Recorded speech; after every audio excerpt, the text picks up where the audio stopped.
연병 후에 여호와께서 모세와 제사장 아론의 아들 엘르아살에게 말씀하여 이르시되 이스라엘 자손의 온 회중의 총수를 그들의 조상의 가문을 따라 조사하되 이스라엘 중에 20세 이상으로 능히 전쟁에 나갈 만한 모든 자를 계수하라 하시니 모세와 제사장 엘르아살이 여리고 맞은편 요단과 모압 평지에서 그들에게 전하여 이르되 여호와께서 애굽 땅에서 나온 모세와 이스라엘 자손에게 명령하신 대로 너희는 20세 이상 된 자를 계수하라 하니라.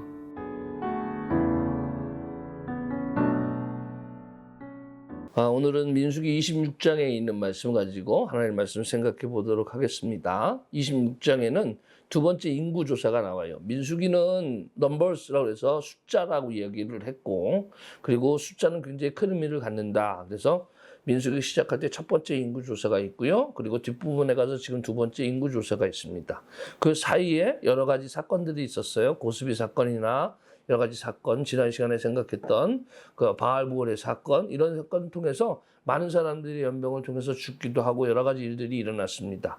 자, 그래서 인구 변화가 어떻게 됐느냐라는 것에 대해서 알 수 있는데, 재미난 사건 12절에 보면 시므온 자손이 나와요. 아까 고스비 사건 속에서 얘기한. 근데 이 시므온 자손들의 계수한 수를 가만히 보면 어떻게 됩니까?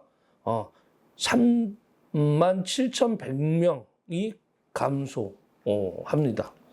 그러니까 결과적으로 줄어들었다는 얘기야. 그러면 므낫세는 어떻게 되냐? 므낫세는 오히려 늘어요. 2만 명이 늘어납니다. 자, 그러면은 이 줄고 느는 게 뭐가 중요하냐? 괜히 뭐 밥그릇만 많아지고 그러는 거냐라고 생각했는데 50절 넘어가서 53절, 54절, 56절, 57절 이렇게 보면은 그 기업을 나눌 때 제비를 뽑아서 나눠주는데 그 인구 비례대로 나눠줘요. 인구 비례대로. 그러니까 인구가 곧 어떻게 합니까? 땅이에요. 땅. 그러니까 인구가 많은 지파는 많은 땅을 차지하게 되는 거고, 인구가 적은 지파는 적은 땅을 차지하게 되는 거예요. 땅이라는 게 그렇잖아요. 앞으로 계속 주어지는 약속의 땅, 아주 정해지는 거란 말이에요. 그래서 그런 의미에서 우리들이 이 인구에 대한 이 숫자에 대한 민감성을 우리는 볼 수가 있어요.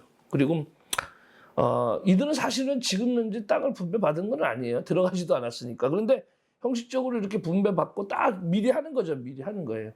어찌 보면 참 우스운 얘기죠. 아직 차지하지도 않는 땅에 가서 막 미리 땅 따먹게 하고 너네 땅은 어디고 너네 땅을 하고 이렇게 제비 뽑았다는 얘기는 우스운 땅인데, 이것은 하나님이 반드시 하시겠다는 약속의 의미를 가지고 있어요. 그리고 또 이 의미는 마치 우리가 아파트 분양받았을 때는 나는 아직 들어가지는 않았어. 그러나 우리가 분양받았어. 그러면 어떻게 됩니까? 그 아파트는 내 거예요? 아니면 다른 사람 거예요? 내 거란 말이에요. 그건 내 거예요. 아직 들어가서 살지는 않았지만 약속받은 거나 마찬가지. 그런 의미를 통해서 분양을 줬다는 그런 의미로 나오고 있습니다. 또한 여기 보면 64절에 보면 모세와 제사장 아론이 시내 광야에서 계수한 이스라엘 자손은 한 사람도 들지 못했다. 즉 맨 처음에 인구조사했을 때와 지금 인구조사했을 때, 첫 번째 인구조사했을 때 계수했던 사람들은 두 번째 인구조사할 때까지 살아있는 사람은 아무도 없었다 라는 얘기가 돼요. 왜 그래요? 정탐꾼의 보고 때문에 그렇죠. 부정적인 보고를 하고 그 부정적인 보고 속에서 그들이 또 화내고 속상해하고 또 분노하고 그랬던 일들이 기억날 겁니다. 우리가 이런 일들 속에서 우리가 첫 번째로는 하나님 앞에 계수받은 백성이 됐는데, 두 번째 가서 막상 천국에 들어가서 땅을 분배받는 일들 속에서는 명단이 없다? 이거 참 불행한 일이잖아요. 맨 처음에 어렸을 적에는 신앙생활을 했는데, 그리고 지금 하나님이 부르시는 받는 이 순간에는 하나님을 모른다? 이것처럼 불행한 일이 어디 있어요? 오늘날 많은 우리들의 자녀들이 그래요. 뭐 제가 이렇게 상담하고 티타임하다 보면은 다 이 얘기를 해요. 교회 학교 때는 열심히 다녔다는 거예요. 중고등학교 시절에는 열심히 다녔다는 거예요. 군대 가기 전에 열심히 다녔다는 거예요.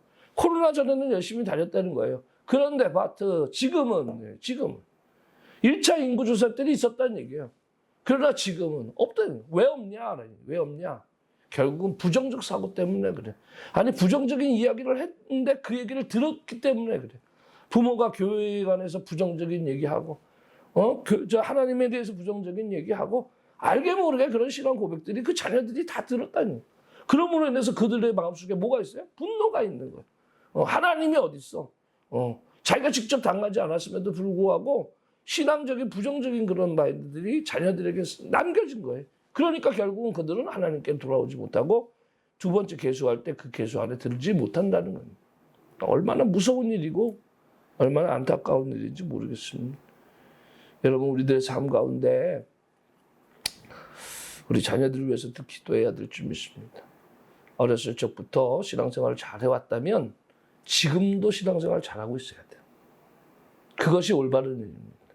그때 살았으면 지금도 살아있어야 돼요. 여러분들 우리 자녀들을 위해서 기도하고 만약에 그렇지 못한다면 바로 여러분들의 죄가 커요. 여러분들의 부정적인 이야기들 때문에 그랬다면 하나님 내가 하나님에 대하여 교회에 대하여 부정적인 이야기들을 했던 것들을 다 접게 하여 주시옵소서. 안 된다, 힘들다, 어렵다 이런 얘기들 다 접게 해 주시옵소서. 하나님이 하셨다. 하나님이 하실 것이다. 하나님은 능력의 하나님이시고 좋은 것을 주시는 하나님께서 일하실 것이다. 우리가 그 하나님을 고백하면서 살아가는 그래서 그 고백을 듣는 우리 자녀들이 되도록 여러분들의 입술과 여러분들의 마음을 지키시는 하루가 되시길 주님의 이름으로 축원합니다.